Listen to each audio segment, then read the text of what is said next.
বাদুড়িয়ার পর গোবরডাঙ্গা ফের তৃণমূল নেতার বাড়িতে টাকার পাহাড়ের হদিশ পাওয়া গেল। থরে থরে সাজানো 200 টাকা 500 টাকার বান্ডিল।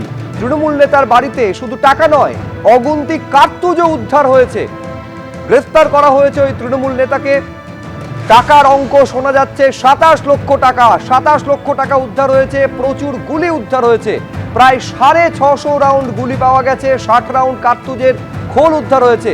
এর আগে আপনাদের বাদুড়িয়ার ছবি দেখিয়েছিলাম, যেখানে যিনি তৃণমূলের পুরপ্রধান, গতকাল তার গোপন ডেরা থেকে 80 লক্ষ টাকা উদ্ধার হয়েছিল।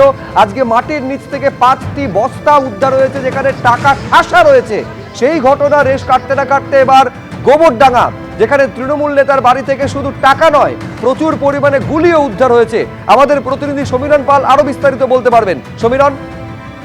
শুভজিৎ, গতকাল রাতে গোবরডাঙ্গা থানার পুলিশ, বারাসাত পুলিশ থানার অন্তর্গত, তারা যায় অজিত শাহর বাড়ি। অজিত শাহ হচ্ছে উত্তর 24 পরগনা জেলা পরিষদের পরিবেশ ও স্বাস্থ্য দপ্তরের স্থায়ী সমিতির কর্মাধ্যক্ষ, এবং তার বাড়িতে পুরনো একটি মামলার ব্যাপারে তদন্ত করতে যায় এবং তাকে গ্রেপ্তার করা হয়।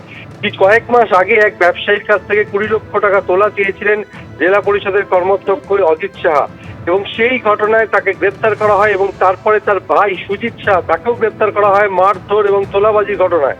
এবং তার বাড়ির কাছেই সুজিত শাহর বাড়ি, এবং সেখান থেকে তল্লাশি চালিয়ে 27 লক্ষ টাকা উদ্ধার করে পুলিশ। তার পাশাপাশি 660 রাউন্ড কার্তুজ এবং 60টি কার্তুজের খোল উদ্ধার করেছে। তার পাশাপাশি প্রচুর বিদেশি মদ এবং 2টি এয়ার গান উদ্ধার করা হয়েছে। এত বিপুল পরিমাণে কার্তুজ তৃণমূল নেতা কেন রেখেছিলেন, তার উত্তর জানার চেষ্টা করছে পুলিশ। আজ তাই তৃণমূল নেতা অজিত শাহ এবং তার ভাই সুজিত শাহকে বারাসাত আদালতে পেশ করে গোবরডাঙ্গা থানার পুলিশ, এবং 7 দিনের পুলিশ হেফাজতের নির্দেশ দিয়েছেন বিচারক। কিন্তু যে অজিত শাহ উত্তর 24 পরগনা জেলা পরিষদের স্বাস্থ্য ও পরিবেশের স্থায়ী সমিতির কর্মাধ্যক্ষ, তার বিরুদ্ধে বেশ কয়েক মাস আগে এক ব্যবসায়ী অভিযোগ করেছেন তার কাছ থেকে 20 লক্ষ টাকা তোলা চেয়েছিলেন, এবং সেই নিয়ে এলাকা উত্তাল হয়েছিল। সেই ঘটনার তদন্তে নামে গোবরডাঙ্গা থানার পুলিশ, এবং তাকে গতকাল রাতে গ্রেফতার করে। এবং তার ভাইয়ের বিরুদ্ধে একাধিক তোলাবাজি এবং মারধরের অভিযোগ রয়েছে। সেই অভিযোগে তৃণমূল নেতা এবং তার ভাই দুজনকে গ্রেফতার করা হয়, এবং বাড়িতে তল্লাশি চালিয়ে এই বিপুল পরিমাণ। একেবারে সমীরণ, তুমি আমাদের সঙ্গে থাকো, আমরা সেই টাকার ছবি দর্শকদের সামনে রাখছি। দেখতে পাচ্ছেন 200 টাকা 500 টাকা 100 টাকার বান্ডিল একেবারে থরে থরে সাজানো। তৃণমূল নেতার বাড়ি থেকে শুধু প্রচুর পরিমাণে টাকা উদ্ধার হয়েছে এমনটা নয়, 660 রাউন্ড গুলি এবং 60 রাউন্ড কার্তুজের খোল উদ্ধার হয়েছে। এছাড়াও এয়ার গান পর্যন্ত পাওয়া গিয়েছে। ধৃত তৃণমূল নেতা অজিত সাহা, তিনি উত্তর 24 পরগনা জেলা পরিষদের কর্মাধ্যক্ষ, এবং এটাও জানা যাচ্ছে তিনি জ্যোতিপ্রিয় মল্লিকের ঘনিষ্ঠ। গোবরডাঙ্গায় এই তৃণমূল নেতাকে গ্রেফতার করা হয়েছে। 27 লক্ষ টাকা তার কাছ থেকে পাওয়া গিয়েছে। এখন এই টাকা কি তোলাবাজির টাকা, তার অনুসন্ধান করছে, তার তদন্ত করছে পুলিশ।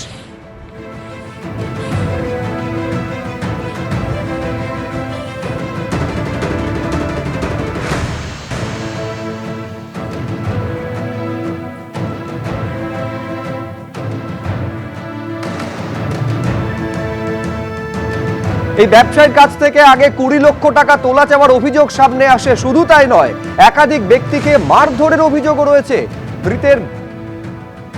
ধৃতের বিরুদ্ধে, ধৃতের ভাইয়ের বিরুদ্ধে, এবং তাকেও গ্রেফতার করেছে পুলিশ।